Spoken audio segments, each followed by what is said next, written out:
So there's been a document leak from the Mormon Leadership Conference on Tuesday. Mormon leaks, which don't even get started on that whole WikiLeaks saying we can't use this name. But anyway, Mormon leaks is saying that they have documents to encourage more transparency within the church. Leaked what it claimed was the minutes of a Utah Layton Priesthood Leadership Conference from February of 2014. And you might think, well, that's kind of old. Maybe they've grown up on this topic. No, they haven't. So, according to the site, the event was attended by numerous members of the Quorum of the 12 Apostles and other governing bodies and touched on a variety of issues. So we're just talking about a bunch of self-important white dudes here, including church old doctrine, white dudes, agnosticism, and religious freedom. And at one point, Elder... I'm not even giving his apostolic name. It's L. Perry. I'm not going to say his fucking middle name. I hate how they do the first initial middle name shit. Yeah. No, your name is L. Perry, whatever the fuck L stands for. Larry Perry of the Quorum of the 12 is asked, how do you help a young man or young woman who comes in and says, I think I'm gay? No. And this is what he replied with. He said, give them association with manly things. Oh, fuck. Strong men that represent the ideal of relationships, a man who is vigorous and knows the power he holds. It's called show them vaginas. All the vaginas. Just all the time. Just in their face. Have you ever seen the movie But I'm a Cheerleader? I think it's a documentary. I love that movie so much. I think I've seen that one. It's such a great movie. If you haven't seen it, you need to. Everybody needs to see that movie. So another elder, Don R. Clark, he suggests teaching young gay people to remain worthy. So the official church policy maintains that while same-sex attractions are themselves not sins, Mormons are forbidden from acting on them. Mm-hmm. So you can look, but you can't touch. If they are worthy, they are acceptable before God, and they should be acceptable before you. When asked how to address the same-sex couples that show inappropriate affection during services, same-sex couples in church showing inappropriate affection. Look, I mean, anybody who shows affection to anybody at church. Oh, fuck.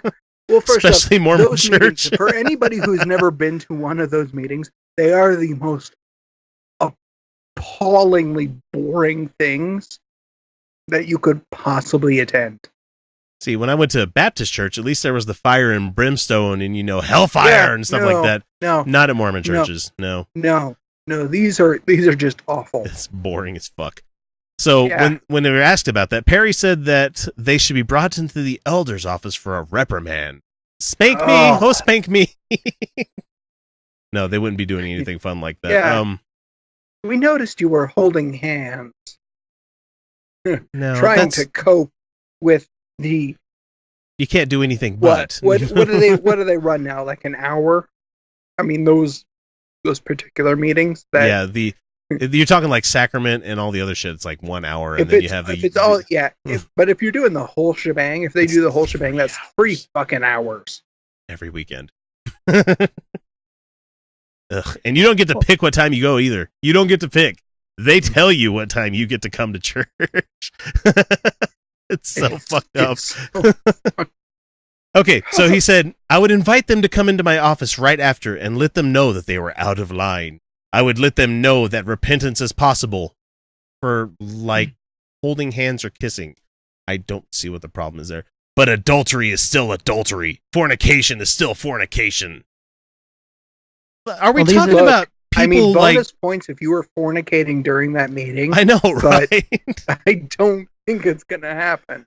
If you just see a sister down on her knees in front of the other sister with the prairie dress pulled over her head and just be like, I would applaud that. I'd start cheering them on. Woo, go! Yeah, good job. Way to make the meeting interesting. These are the same people who think they found some level of compromise where they're like, look, we let gay people exist. They just can't, be a person. They can't do what normal people can do. Or show affection. Or be who they are. Or, they can just be. That's just it. Mm-hmm. They can exist. They just can't ever act on anything. And yeah. receive affection or have sex like any other normal person. That's pretty much the same thing as equality. So sure, yeah, this yeah, that's close enough. This Perry guy is just extremely butthurt about the whole thing. He said that he warned that the church had to work hard at defending marriage and defending God's plan for his children, of course.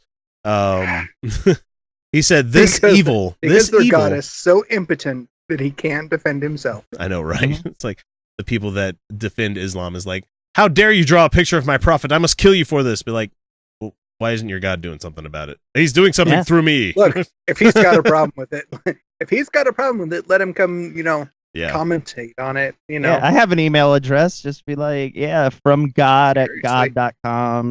So here's the real like linchpin of this whole thing here. He said, this evil will divide our nation in half, he said of LGBT equality.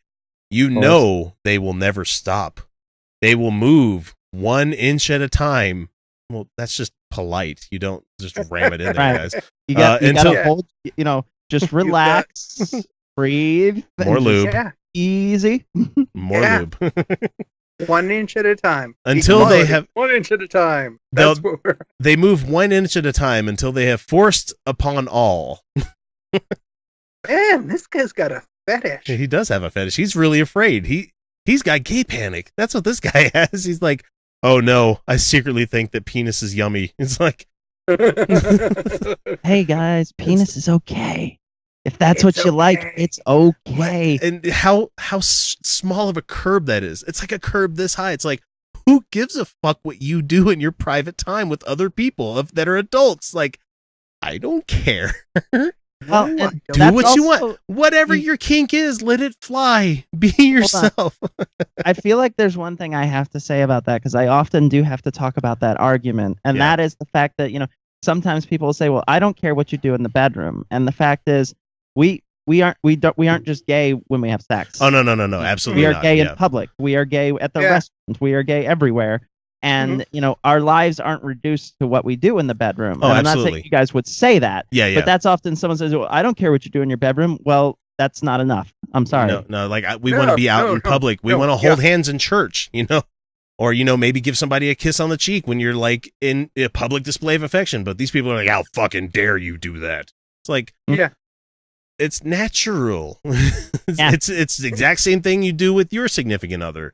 Only difference is I don't go crazy when you do it with your wife. Why the fuck do you care if I do it with my husband? It's like, what's the big fucking deal? But anyway, unfortunately, the Supreme Court is listening to the voice of the people through the administration that is currently in place, he said. So he's trying to say, fuck you, Obama, pretty much right there. And it's just, I've got problems with the LDS church, and it's because I live in Utah. Even if I lived outside of Utah, I bet you they'd be one of my favorite ones. Up there with Scientology, because they're fucking weird. They're just shitty. It's just a group of really, really shitty people. And pedantic. Very pedantic people. Oh, God. Yeah. Well, it's funny, because I've been on a couple of podcasts with, among other people, Bryce Blankenagel recently. Oh, yeah. And, it's interesting to me, the comparison, because you guys are so aware of it and grow up with it. I didn't know what a Mormon was until I was 16. So, I mean, like, out on the East Coast, people barely know Mormons exist. And even if they do, it's just those guys in white shirts who come to your door every now and then. But, the fact that Mormonism basically started 20 minutes from where I grew up is bizarre, because I didn't know that until Bryce Blankenagel's talking about Palmyra, Pennsylvania being where, like, wait a minute. What? And see, for me, I was a young Baptist boy growing up in the Bible Belt, living in all the military bases around there. And so, like, my first exposure to Mormonism was the base commander's son, whose dad was like a lieutenant colonel at the time, and my old man was just a sergeant of some sort, of some stripe. It doesn't matter the fucking details. And so I became good friends with them, and come to find out they're Mormons. And I'm like, Dad, what's a Mormon?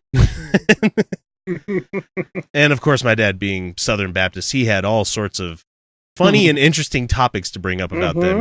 One of them being the Godmakers book that came out a long time ago, and not 100% accurate, but 100% full of fear, because they're oh man, it's just funny when one religion goes to bat against another religion. It's like to me, it feels like the psychic battle from South Park. Yeah. It's amazing. So yeah, fuck you very much, Don R. Clark and L. Tom Perry of the Quorum of the 12. And this, I think this happened like a couple of blocks away. Yeah, it really. Ugh. What was I doing in 2013? Having a lot more fun than these guys, I'll tell you that. Yeah. That was even before I came out, and I was still having more fun. Yeah. It's just a room full of guys who are fixated on where everybody's genitals are going. Or, you know, they're worried about men touching men's hands. It's like, yeah. Oh no. Hi. I got a secret for all these people. I've touched both kinds all the time. So have I. And they feel the same, basically. Yep. It's Pretty much. Really just my favorite quote about the whole thing that comes from Sir Henry Rollins, where he says, what's the exact quote on this one? He's like, a mouth is a mouth, Yeah. whatever it is. Whether it's surrounded by lipstick or a mustache, it's all the same fucking thing. Yeah. And I'm like, too true, sir. Too true. And he says some problematic things about us. He but does. For the most part, he's got some good stuff. He's got some good stuff, but you know, I will say the mustache does come into play. It's distracting. distracting. It's not like you don't notice it. Just saying. Well, It's unless there. you're can married tell. to women with Hispanic and Italian heritage, and, which no comment on that one.